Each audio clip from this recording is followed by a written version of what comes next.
ఆ యొక్క గర్భంలో ఉన్నప్పుడు ఎన్నో రకాలైనటువంటి కష్టాలు, బయట 9 మాసములు తల్లి మోయడానికి ఎంత ఇబ్బంది పడుతుందో, ఎంత అష్ట కష్టాలు పడుతుందో, లోపల ఉన్నటువంటి శిశువు కూడా అంతే సమానమైనటువంటి కష్టాలను అనుభవిస్తుందట. మలమూత్రములో ఆ యొక్క నివాసంలో ఆ యొక్క శిశువు పెరగాల.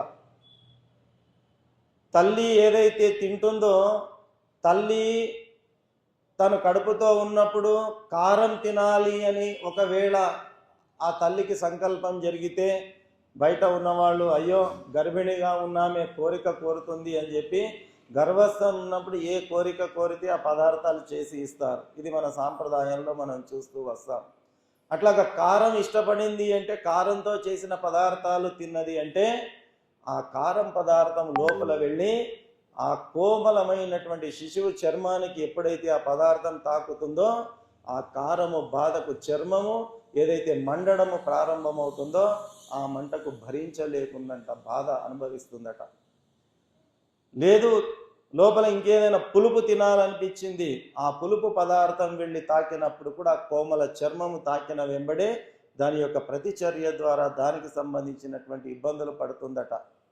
అలాగా శరీరంలో ఆ యొక్క మలముతో, ఆ యొక్క మూత్రములో, ఆ యొక్క మురికి కూపములా తాను భావన చేసి అంత అష్ట కష్టాలు అందులో పడుతున్నటువంటి సందర్భంలో 2 చేతులు జోడించి పరమాత్మని ప్రార్థిస్తుందట.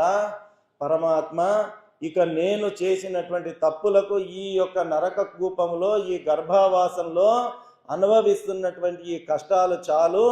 పరమాత్మ, నన్ను ఎలాగైనా ఈ కష్టాల నుంచి బయట పడవేయి అని చెప్పి ఆ శిశువు ప్రార్థిస్తుందట.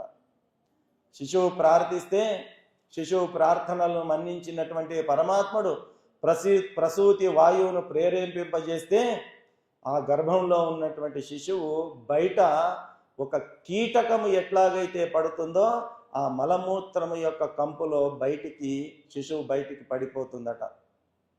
అలా బయట పడ్డ వెంబడే ఏడుపు ప్రారంభమవుతుంది.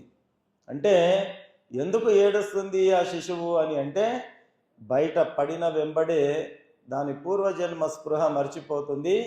మళ్ళీ ఈ మర్త్యలోకములో, ఈ భూలోకంలో మళ్ళీ అవే కష్ట సుఖాలను అనుభవించడానికి మళ్ళీ నేను ఇక్కడికే వస్తున్నా అని చెప్పి ఆ యొక్క శిశువు వెక్కి వెక్కి వెక్కి ఏడవడం ప్రారంభిస్తుందట.